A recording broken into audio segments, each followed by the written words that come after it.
Hi, thank you so much for taking interest in this emergency department assistant. And in the short video, I'm going to try and explain to you how to use it and go through some basic functionality. It is a very large website, so it's impossible to go through everything, but I'm sure as you use it more and more, you'll get the hang of it. Here we just see a few links to some of our WhatsApp groups, our Telegram group, our Twitter, as well as the A&E Learning Group, where we have all of our presentations. So basically, the website is divided into through three very large sections. The one being resuscitation, the other one being adult patients, and this one is the smallest so far, which is a pediatric resuscitation table. So just to give you an idea of how it works, and like I say, it is quite large. I'm not going to be able to go through the entire thing, but just show you more or less what is there and handpick a few examples that you can go through. So in our history taking guides, and remember, this is aimed mainly at junior doctors, students who are completing their studies, maybe up to a medical officer grade 1, in order just to give you something that you can use as a quick reference guide when you're now exposed to the emergency department and you are trying to get the hang of it, and when you are confronted with certain patients. So what each of the pages does is just gives you an idea of how to go about taking a history or looking up a particular abnormality. It's by no means a comprehensive guide, but it does give you a lot of the basics that you can go through. So to give you an example, on the psychiatric guide, it takes you through the exact steps that you need to go through in order to figure out what's going on with the psychiatric patient, along with the most common abnormalities that you may find. Now, of course, like for example, physical examination is covered somewhere else, so it doesn't really talk about that here. And then, it gives you quite a bit of detail on the mental status exam, the different parts of it, what you need to assess, and the different types of changes that can take place. So that's just an example of how it can work. We've also got medications that you can look at. So I'm going to show you the resuscitation drugs. So this just gives you a breakdown of the drug, the dosage, the route of administration, indications for use. You can search for a drug here, although these are not extensive lists, but it does help. And it goes through quite a few. And like I say, it's mainly for adults, or it's only for adults at the moment, but I'm hoping to extend this to pediatric patients as well within the next month or two. And then we've got examination guides. So these guides basically take you through each part of the examination. So how do you look at body temperature? What are the different gradings? What do you look at for blood pressure, heart rate, saturation, respiratory rate? So it just gives you a basic idea of how you need to grade things and how you need to look at things. And, it's just like I say, a handy little reference, especially for these. We've also got a systems examination guide. So what this does is it takes you through each and every system. So for example, if you take the respiratory system, it takes you exactly through what you need to inspect for, what you need to palpate for, percuss for, auscultation, things like that. And we've got a separate section on chest x-rays, for example. So it just gives you an idea of how to examine that. We've also got this section, which is the peripheries. And the peripheries basically goes through each and every part of the peripheral system. So for example, if you're examining a patient's knee, you're not exactly sure of what to do, that this will kind of take you through it and also give you some common injuries and conditions and how you treat them and how you diagnose and things like that. So, and basic advice that you can give to patients. So it's not like I say, it's not absolutely comprehensive, but it does take you through it. Here we've got some of the guides. So let's take the CT scan. So this will take you through what you need to do in order to analyze a CT scan as a junior doctor. So it takes you through step by step and tells you what to look for.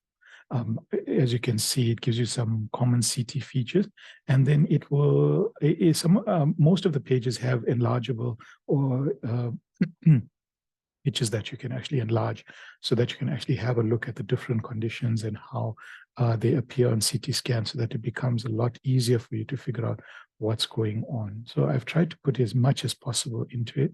And like I say, it will try and give you a good guide on how to read these. So we've got this for the ECG as well as the chest x-ray. And then we've also got it for most of your common biochemical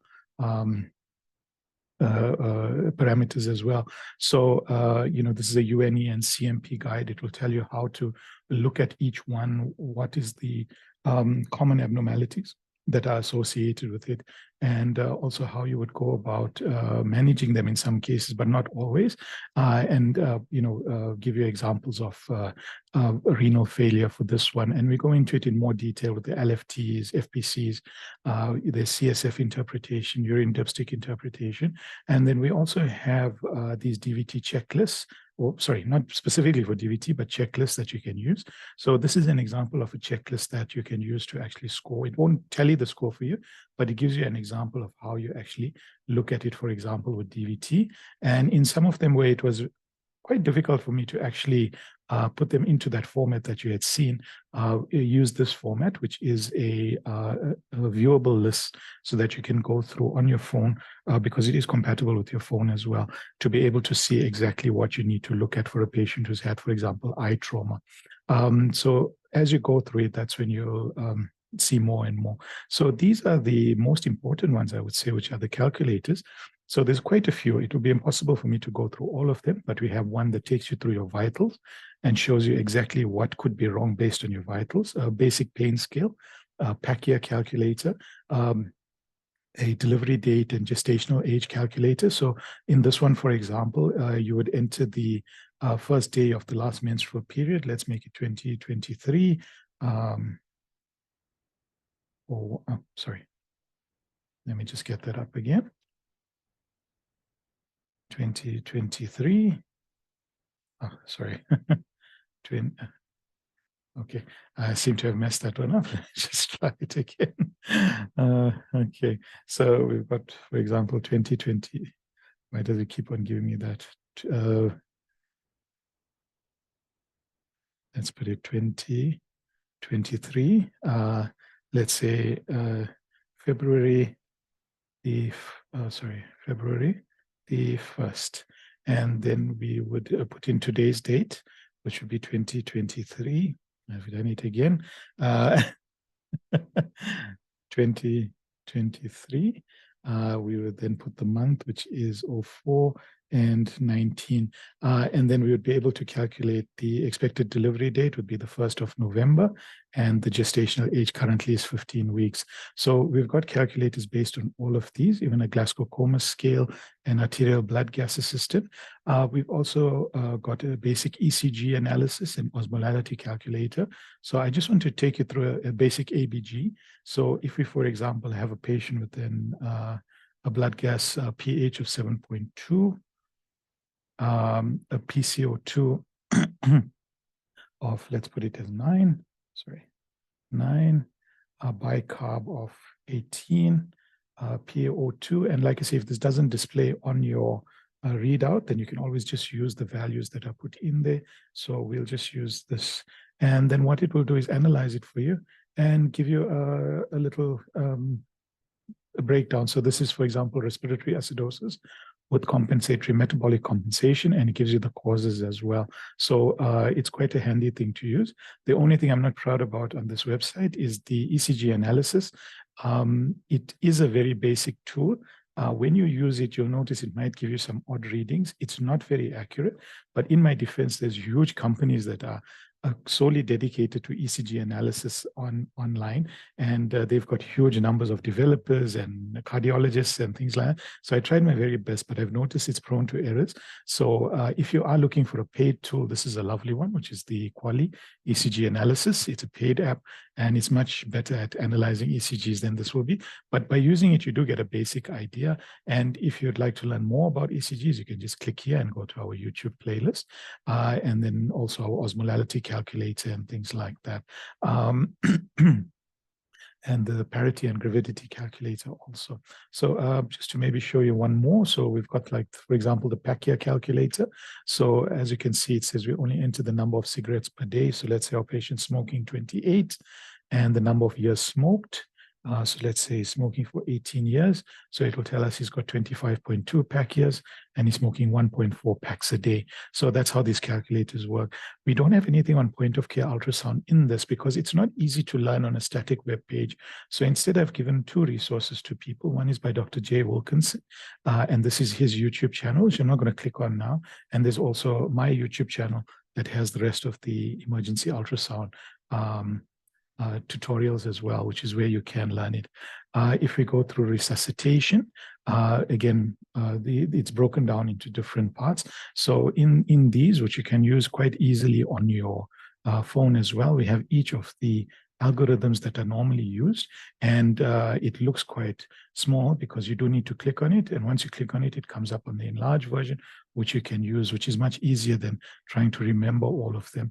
And I've got it for pediatrics as well, which also encompasses neonatal. So all your pediatric resuscitation guides are here, including your I think here we go. Neonatal resuscitation is also there. So it's just a handy tool to have next year in your pocket. These are burns, so it takes us through the way that we look at burns and how we would calculate different burns percentages.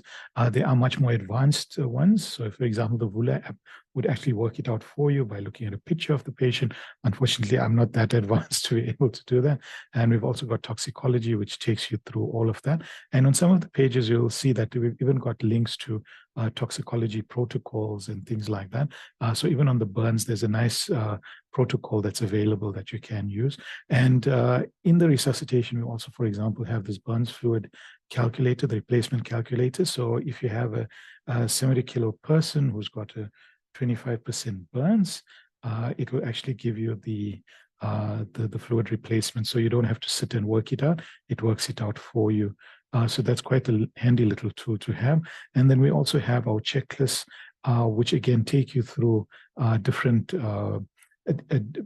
emergency situations. Now, again, unfortunately, they won't calculate your scores for you, but they will at least give you an idea of what to look at when your patient's having a problem. So we've got it for myocardial infarcts, pulmonary embolism, polytrauma, DKAs, crush syndromes, acute abdomen, acute severe asthma, and penetrating neck trauma as well. So here again, we've got the YouTube playlist for the EFAST exam if you want to learn about those. So this one here is a pediatric weight-based resuscitation table. So it takes you through all of the commonly used drugs and it puts them into a table format and gives you the breakdown by weight in kilograms. And if you are using this on your phone, it would be better to use it in landscape mode rather than portrait. So in other words, hold it horizontally. Otherwise, it doesn't display properly, which is what I've put on the intro page as well. So it just takes you through all of the most common ones that are used. And if you need a quick guide just to be able to see what you give patients, pediatric patients based on their weight. And as I've put you normally from 40 kilograms upward, we treat as an adult as well. So there's quite a bit there to go through. Like I say, this is meant to be just a handy reference for you to keep, but it has got a lot that you can use and a lot that can help you to learn and point you in the right direction and assist you in learning a lot. So for those of you who may be struggling with chest x-rays, for example, I've got a whole section on just chest x-rays and how you would come to your differential diagnosis, what are the features.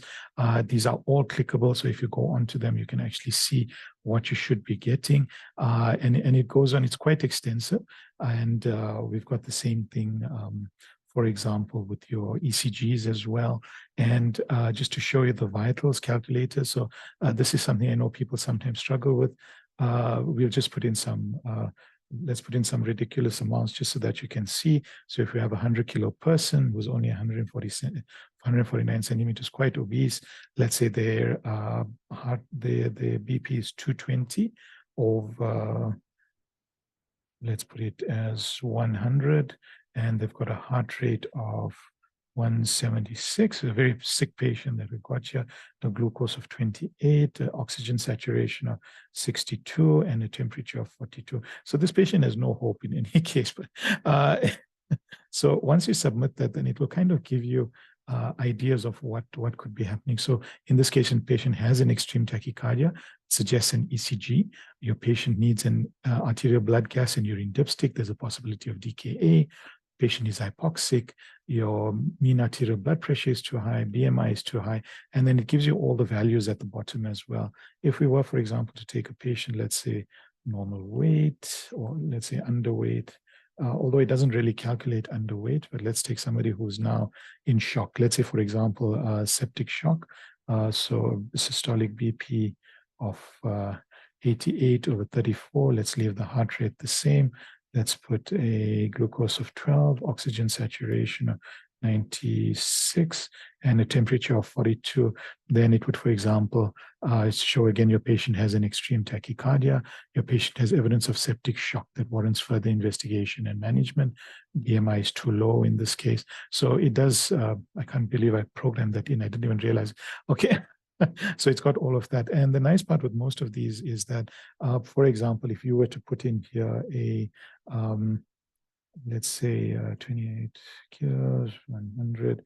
Let's say you were to put a blood pressure of 10 by mistake instead of 100, and you would, for example, put 400 here instead of 40, and you were to put 688, blood glucose of, let's say, 2.4, oxygen saturation of 120, and a temperature of 99, then it will tell you that you have areas. So it will take you through each one. So let's say we've got this one here that's now 45.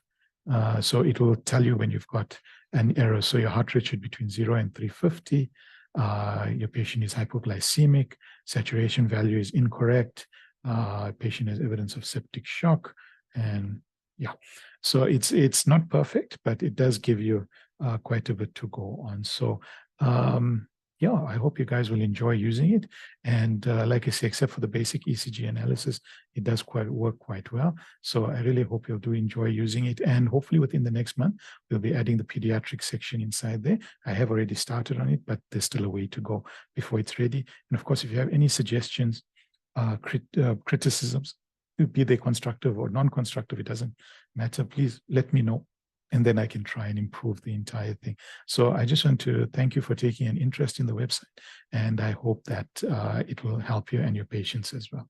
Okay, thank you. Bye.